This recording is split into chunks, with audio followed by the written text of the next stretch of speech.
Welcome to the E-Show with Neil Ravin. Founded in 2013, the EHL has become the college placement leader on the East Coast. Sit back and learn more about the next step in your junior hockey career. Welcome to the E-Show, presented by the Penalty Box Foundation. The Foundation's mission centers around their daily motto, we take care of our own, as they help out all of those within the hockey community who've experienced a catastrophic event. Learn more at penaltyboxfoundation.org. What's up? My name is Neil Ravin, and this is episode number 165 of the E-Show. On this week's episode, we work our way north and feature the Vermont Lumberjacks. Jake Basile chats with Seth Gustin ahead of his third season with the program and his second year at the helm of the EHL team. The Lumberjacks are coming off of another solid season at both levels, having advanced some of their players onto top programs into NCAA Division III hockey.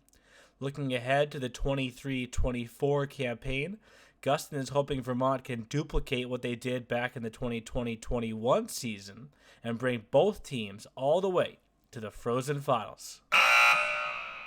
Hello, E-Show. For this week's Coach's Corner chat, I am joined by Vermont Lumberjacks EHL head coach and EHLP assistant coach, Seth Gustin.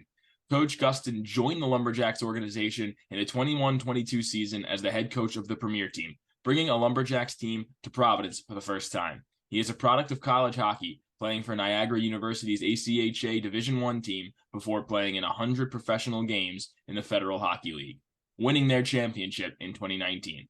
He calls Arizona home and is a proud representative of their burgeoning hockey scene. So, Coach, thank you for joining us. Thank you. I'm excited to be here.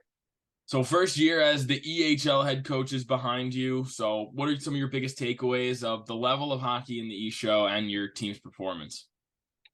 Well, I think first, just going off of the level of hockey, we've heard and we've spoken about just the parity in the league and how good each team is, and that's so true. Every game, every team that we played, player for player, everyone was given their max effort and always trying to just play to the best of their abilities. And with that, you had really close games. I don't think that there were many games that had lopsided scores, at least on our schedule. And you could probably go throughout most of the league and find that same thing. And it's what makes this league what it is and so great. And that's what draws the scouts to watch our league is the competitive games and the great talented players. And as far as our team goes, I was really proud of them throughout the entire season. This group showed up. I had a lot of old 20-year-old kids and a few young kids that were mature within themselves as well. And they were a very focused group right from the beginning, and they worked very hard. They bought into what we wanted to do, and it was a pleasure to coach them throughout the season. We had a lot of fun, and although there was ups and downs, we enjoyed it throughout, I thought. Yeah, so you said up and down season, pretty promising start. Things got a little tougher toward the end of the year. So as a younger coach, how much of that was a learning experience for you too, going through those tough times with the guys?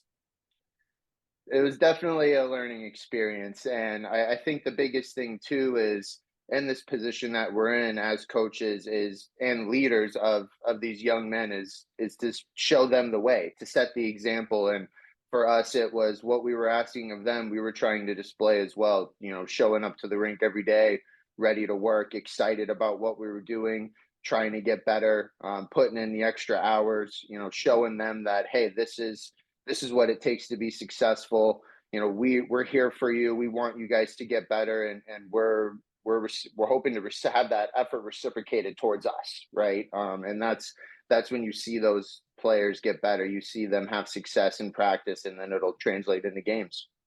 So like you said, big veteran presences on your team this year. So jumping from the Premier last year, younger players, less physical game, and obviously there's not as much prospect of moving on to the next phase in life just yet. So how is the adjustment going from the P to the E for you? It was obviously an adjustment, especially when it was my turn to kind of, make those decisions and lead the charge. I was really fortunate in my first year at the Premier level to be with Coach Gary Gill and learn from him as his assistant and kind of see what he did and kind of learn the ropes and at least get an idea of how things were ran, and to have conversations with him and just be involved in the EHL as an assistant coach, I think definitely helped me with that transition to take the reins at the head coach level. It was still obviously, like you said, though, adjusting to the speed. And I think that is with the players, but that's also with the game. The speed of the game is quicker. So as coaches, we need to make decisions quicker as far as game management and things of that nature. So I would say that was a natural adjustment, but I felt if you kind of look at our start anyway, it hopefully I thought it went pretty well. And I was fortunate enough to have really good relationships with all of the players within the organization. So that's nice just to kind of have that trust foundation built from the very beginning. So we'll get more to the relationship you have with the players and, of course, Coach Lowry a little bit later. So we're going to shift the conversation to you a bit. You're in Arizona right now, made the trip from Vermont a couple of days ago. So back home, which extreme weather is more for you? So it's I do go back and forth on it, believe it or not. I've had my harsh winters, and living in the winter definitely is no fun with the shoveling and the driving. It's definitely one thing I enjoy when we're on our bus trips, is especially being in that Northeast. It's very scenic, and it does look nice when you're not having to put the effort to drive through it. But right now it's been 85 degrees and sunny the last couple of days, so it's hard for me to go against the Arizona weather. Now when it's triple digits, it's certainly no fun. There's a lot of sunscreen, there's a lot of air conditioning, a lot of shade, shade to shade. So it's I'll say Arizona though. Okay. So hockey in the desert. We were at the Walpole Combine, and there were a good amount of players from Arizona, which was really cool to see. So when you were growing up, what was the scene like? It was small. It was small, and just to see the growth within it is amazing. When I first started trying to get into the game myself, there were only two rinks in the valley that offered learn to play initiation hockey. And now in the valley, there's, off the top of my head, at least six rinks in the valley alone, and several of them have multiple sheets. So now you're talking some 3-sheet facilities within the valley alone. The youth hockey scene has grown tremendously. I like to think myself, the 93 birth year, the birth years before me, the 92s and the 94s, we had some really good players that had even played higher levels of hockey than myself. And I think that really laid the foundation. We had some good coaches when I was a youth, and I think that really helped the kids now. I mean, you look at, obviously, kids now are we all know Austin Matthews, and there's many other kids that are in the AHL, in the ECHL, and those lower leagues. We have kids that are going to tier 2 leagues out of midget U18 here. It's really awesome, and even the growth of Arizona State and their Division I program. When I was growing up, there was still a Division I club program. So to see their growth and to them make the jump, and now they have their own facility, which if you haven't seen that facility and you're a recruit, it's beautiful, right? So just to see it grow, and hopefully the continued growth in the valley here would be awesome. Have you been to the Mullet yet? I have not. I've only seen videos and pictures. I've heard it's a great experience, especially for both the NHL and the college. So it's I heard it's awesome. And one of the players at the Walpole Combine was telling me that his high school team plays out of like the big rink there, which is, I mean, that's a selling point for younger players too. Definitely, there were several tournaments where if you made it to the semifinals of the championship, you'd get to play it. It was jobbing.com, I believe it's Gila River Arena now, where the Coyotes played, and it was cool. It was really cool to play on the big ice, like you said, the NHL ice. So when you were playing, what was your style of game out there? I was definitely classic defensive defenseman.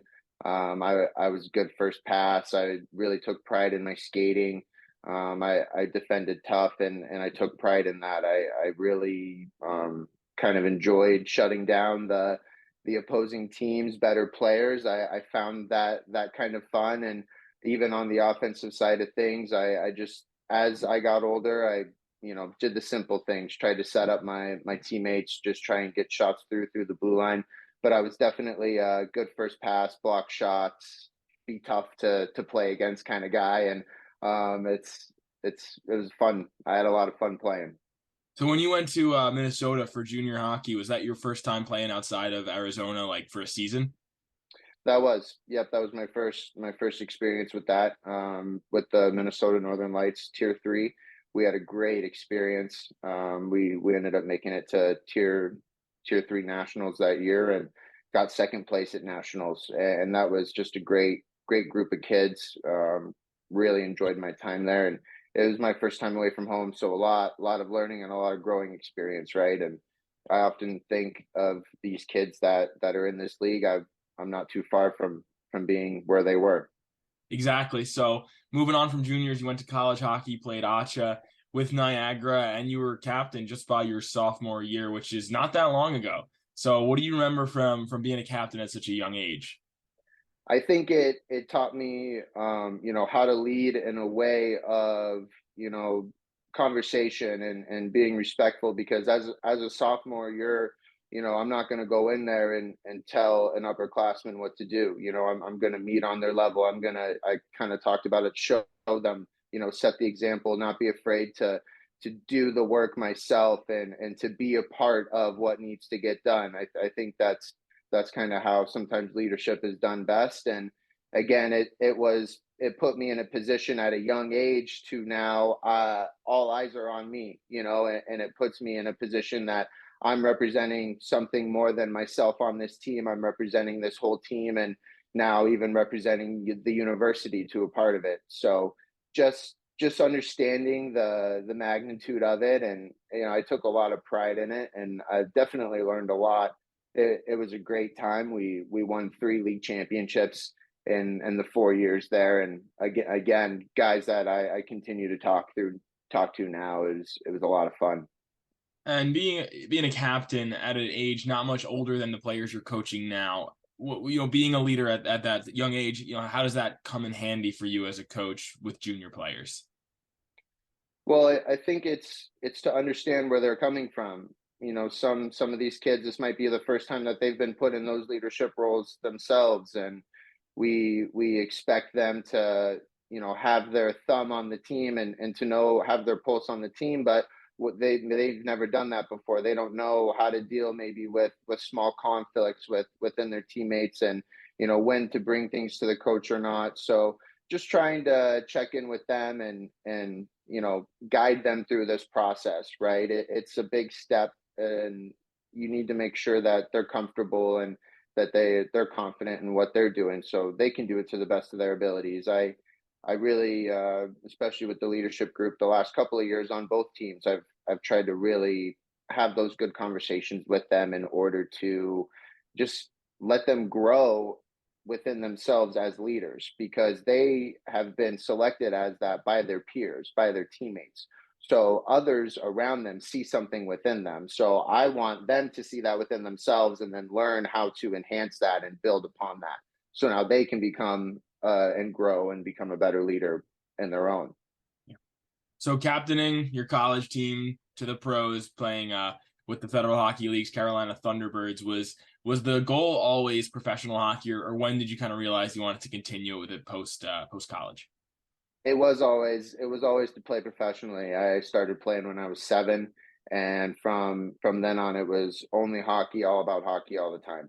I'd always had the goal, obviously, to win the Stanley Cup and play in the NHL, right? And that was a goal for a big part of my life. And then from the NHL, it was just to play, college hockey. And then when I got to college, it was okay. This professional hockey could be attainable, and I was fortunate enough. A teammate of mine, he had graduated the year before me, and he had a year in the Federal Hockey League, and he had helped me hook me up with the team to get into free agent camp there and earn my way onto the team from there and work my way into the league from there. So it was always a goal of mine, and to attain it is the best thing that I could have done for sure. Did anything take you by surprise when you started playing pro? Yeah, definitely. definitely just it was a totally different game. It was elevated from everywhere that I had played before. We talk a lot about each level that you climb up in hockey, the ladder, if you will. Everything's a little bit faster. Players are a little bit bigger, a little bit faster, a little bit stronger. The game moves faster, and all that definitely is true. I think just probably everything about it. I had a blast with it. It was definitely bus league hockey, minor league hockey.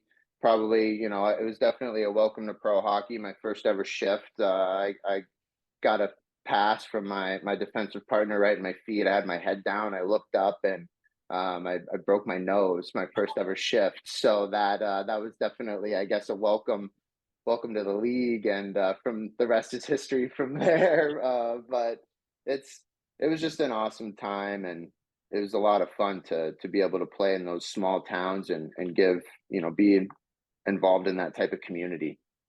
So they call it the jungle, the Fed. Is there, besides the broken nose, is there anything else that you have from personal experiences that kind of illustrate that? Definitely, like I mentioned before, bus league hockey. So we went several trips with having some bus issues and being stranded, and finding different ways to get to games, whether that was renting U-Hauls and throwing bags in a U-Haul and having the opposing coach come and pick some players up to the game, or one of my buddies, middle of the night, we were stuck somewhere. He took a hockey stick and put it into the engine and got the belt back on so we could get going on the road again. And those are the wild things. But something that's really awesome was just the town that I had played in. The first city I played in, Winston-Salem. The people there were awesome. They supported us so much. They were 35,000 loud every night, and they cared about you. And it was just, again, it was awesome to bring a championship to them. And even the people in Columbus too, that when I played for the River Dragons, they were great people. And visiting towns as well, there was fans that would say hello and follow your career, and just they were really good people that it was awesome to sign autographs and take pictures, and give pucks to kids, and just be part of giving back to that hockey environment and community, and hopefully inspiring those next kids to want to be like you and play. So was that a bit of a surreal thing for you, giving out autographs and that kind of stuff, people wanting to take pictures with you? Was there a good fan base in Niagara, or was that the first time you were really playing in front of fans? The Fed was really the first time, and especially Carolina. Carolina was awesome. They had people that were there before the game, after the game, after the game. Every home game, we would go out and sign autographs, take pictures, just kind of like in a fan common area. Every Saturday night, we would do a skate with the Thunderbirds, and I think most teams do it as well. But I just remember us doing it, and you get everyone from people like our age that can't skate, to older people, to little kids that look up to you. And it's something that was really definitely surreal and awesome. And I loved being a part of the community. I loved going to team promotions and getting the word out about our team, and connecting with those people. I think it's something that I always tried to make sure that I signed every autograph and took every picture, just because it's those people are there for us, and they're there for that experience. And I felt really grateful to be where I was, and to have people that are wearing our team apparel and cheering us on, and they're here for us, so let's show that support right back to them. So bringing the championship to Carolina, was that the most fun you ever had playing hockey, would you say? Yeah, I would say that, absolutely. And it was everything involved in it, right? It was the community, it was the team. My second year there, a lot of good teammates, a lot of good friends. We all really got along, and we did a lot of good things. We were in the schools every week, getting involved, bringing people to games. We were out, mingling with fans. We had team events all the time, and we were a good team too that got along and played really well together. we set a win streak record. I think it was 28 games in a row that year, and we were really good, and it was fun, and we knew it too, right? So it wasn't it wasn't kind of in your face type of thing. It was enjoy what we have, because we had a fun team that played really well together, and we had a coach that motivated us and made sure that we attained that prize at the end. And yeah, winning a championship at the professional level, it's everything that you dream about as a kid. And to win that, it was definitely felt like it was for me, it was for my family, it was for all my friends playing in youth, and all the organizations and coaches involved too. It definitely wasn't easy, but it was worth it. Have you stayed in contact with a lot of the guys from those teams? Yeah, definitely. Even how the Josh Petrantonio, who from Niagara, who got hooked me up with the free agent opportunity in Carolina. Jake Krupp was a good buddy of mine in both Carolina and Columbus. He actually, with Gary Gill, he had coached in Columbus as well. So just those relationships had helped me even get here into Vermont when the opportunity arose, and when Gary first took the job in Vermont to consider me and think of me as a good option for an assistant job. So I definitely still talk with a lot of those guys, whether it's texts and phone calls or social media now, right? It's definitely important to keep in touch with those guys. So I would say that year, and then that year in Minnesota as well, when I played for the Northern Lights, just with the kids, just with the I had a great relationship with the coaching staff there, Coach Lincoln Wynn, Coach Eric Largen. They were really good to me, really really great to me my first time away from home. So that transition with Carolina helping you get from pro to coaching, was coaching something that was always on your mind, or did it sort of fall on top of you and you were like, all right, I could do this? It yes and no. So it's kind of funny. Like when I was around 16, and I had a coach. His name was Todd Collins. He told me that one day you'll be a great coach, and I thought, like, what do you mean? I'm like, I'm trying to be a player. I'm trying to. I appreciate that, coach, right? But I think it now I realize how big of a compliment it was, and I think that kind of started to plant the seed for me. And I was a rink rat growing up. I was always at the rink all as many times as I could, and always on the ice. And so I'd had relationships with coaches, growing up and training with them, and really really hadn't thought about it. Honestly, I'd always wanted to stay involved in the game. It was kind of my plan. And once I got done playing, that was it. Playing, I knew that at a competitive level, I wouldn't be able to get to that again. So I was too competitive to just do a recreational league right now, anyway. And I was fortunate enough. I think I took a few months off after I was done playing, just to kind of reset and see what I wanted to do next. And I remember watching the Stanley Cup playoffs and being like that year and being like, all right, yep, I miss, I want to get back into the game already. I miss it. And coaching just kind of seemed like a good, transition to get back into the game and help. Arizona Hockey Union down here gave me an opportunity. Coach Gore, Coach Holly Harrington, they had been my youth coaches throughout and helped me.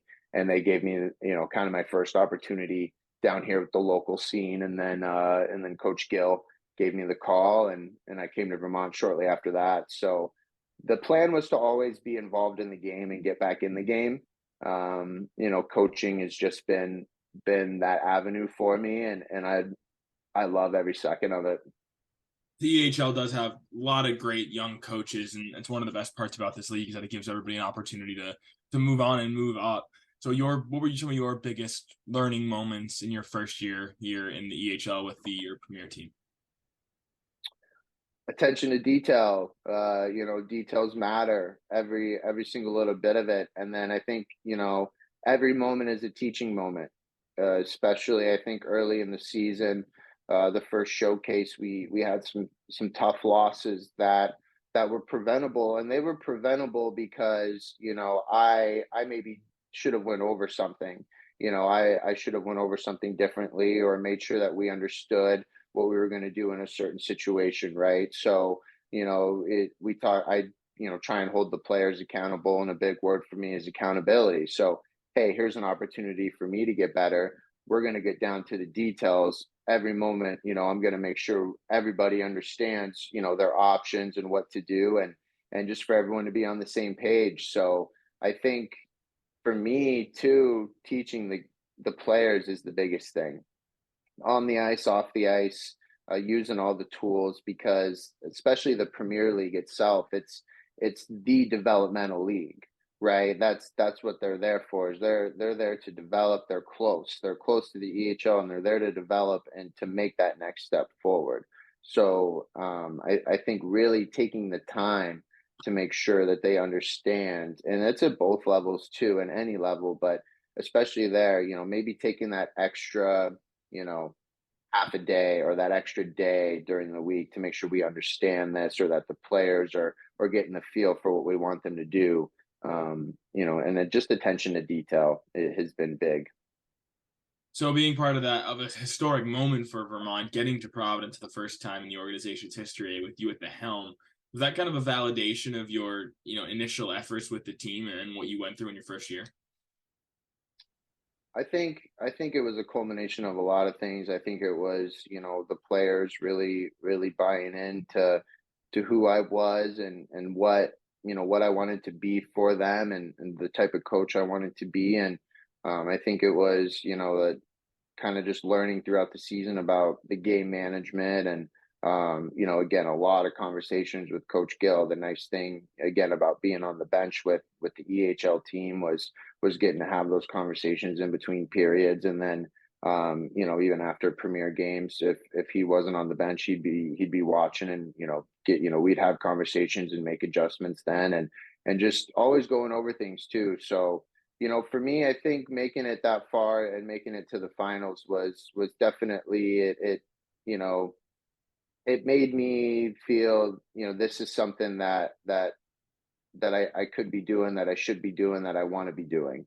And I think it was because I got to see, a group of guys that were strangers, including myself being at my first year there in Vermont, come together, all towards a common goal, and really, really become close to it, and become close as a group of individuals, and as a team.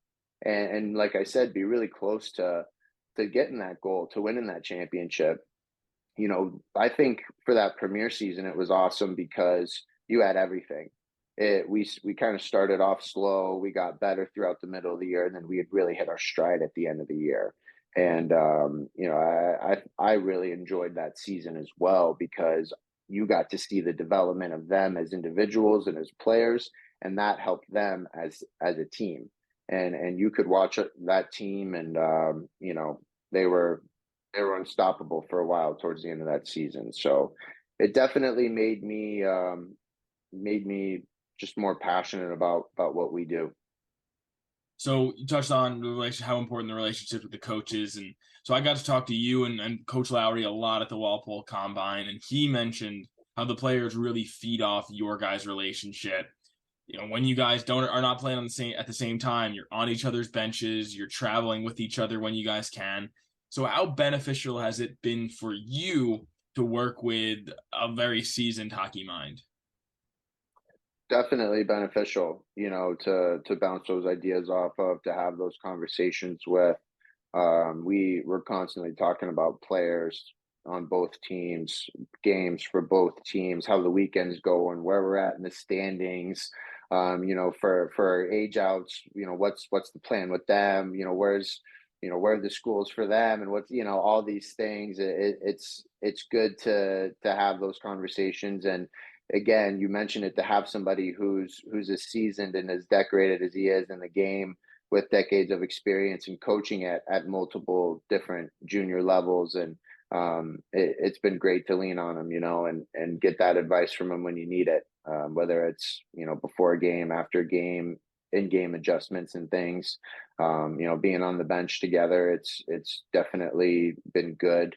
We're able to feed off each other and really kind of see who's playing with who and match things up. And, it's been good. It's been awesome. So that transparency you have with each other is given that you give that same treatment to the players we were talking about also at the combine. So why is that transparency and complete honesty such a core value for the Lumberjacks? I think it's just who we try and be as people. If you look at, I think it starts from the top with the ownership. Mr. and Mrs. Rosales, they're great people, very, very honest people, very responsible people, very trustworthy people. And then you look at the coaches that they've had. Coach Masso, Coach Lowry, Coach Gill. Like those are also three really great people and great coaches as well. So I think it starts from the top and you build that down, right? It goes down through the coaches, and then the coaches, we try and instill those same values through into the players, right? I think a big thing for us is obviously great players. You want great people too, because we're all constantly learning and growing and developing on and off the ice every day. Doesn't matter how young or old you are, right? So just putting yourself and surrounding yourself around people with those core values, I think is why that reflects and comes out when you're talking to somebody involved with the Lumberjacks. So with this Lumberjacks team, you guys get a healthy amount of Quebec players. Got to interview a lot of them this year, and their English is great. So have you picked up on any French in your time with Vermont? Bonsoir. I have not picked up on as much as I wanted to. So here, being in Arizona, I took Spanish. So I had the option for French. Now hindsight's 2020. I should have taken French, but I've got Duolingo downloaded on my phone. That is not a sponsored ad. But I think I might try and have to learn some French for this upcoming season. Absolutely. Yeah, now that I think of it, I should have done French too. When you work in hockey, it just makes sense. It just makes sense. It just makes sense. So when we were speaking at the combine, to go back to that, you said you love recruiting season. What do you enjoy most about this time of year? I think it's just well, at least especially with the EHL combines that we've had, I think we have a really good group of coaches that are good people that get along together. So it's good to see them. It's good to see these players competing, right? And getting along with each other. It's kind of interesting, although they're individuals that come together and play on teams for weekends. Some of those kids are going to be really good friends for the next couple of years, and they might be playing against each other or even end up on the same team. I think it's awesome for us to not only get our program out there, but to get our league out there and get word of mouth out there, whether it's for this year or next year, just trying to create some buzz about the EHL all across the nation. Especially with being out here on the west coast of things, that's something that hopefully we can do more of too. I think it's great for the players as well, to come and get exposure to our league and to us as coaches, and to talk and there's some players that might not come to our league this year, but may come in the next year or two because they had good conversations with the coaches or like the level of compete. It's a great time. And then there's always that for us. It's here's who we have coming back, and who could we have bringing in, and it's exciting because it's the next future season, and obviously you have goals as just as the year before, and it's any time in hockey is an exciting time, and every day at the rink is a good day. So I think we're really fortunate to work in this game. So it's just fun. I have a lot of fun with it. So finally, at Providence, Neil had mentioned to us that you texted him, what is the date of the Worcester Showcase? So obviously the first showcase of the year next year. So how pumped are you to get things back going on the ice next year? We have the first month of our season already, planned out. That's why I was asking him. We wanted we were looking to plan for training camp and, see what that was going to look like and, get our dates set and, maybe just, look to see what potential, team bonding we can do in our area. We've got great outdoors in Burlington and the surrounding Vermont area. So maybe try and get the players out there. And we're excited. This year was awesome for myself personally, to be in the EHL and to learn from all the coaches and, even learn just every day from my players. And I'm looking forward to the future. And this year was great for what it was. And, we had a great, season review, looked at the things that we could do better. And I'm looking forward to applying those things and doing those things better for next year. I'm looking forward to, seeing everybody come back, beautiful Burlington, Vermont, and get the puck dropped and get things underway. It's hockey season's the best season.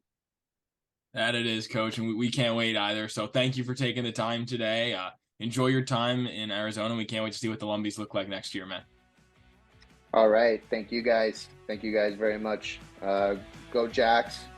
Go E-Show. Thanks for listening to The E-Show. Learn more at easternhockeyleague.org and follow us on Facebook, Twitter, Instagram, and YouTube. Also, be sure to subscribe and get notified when next week's podcast is released.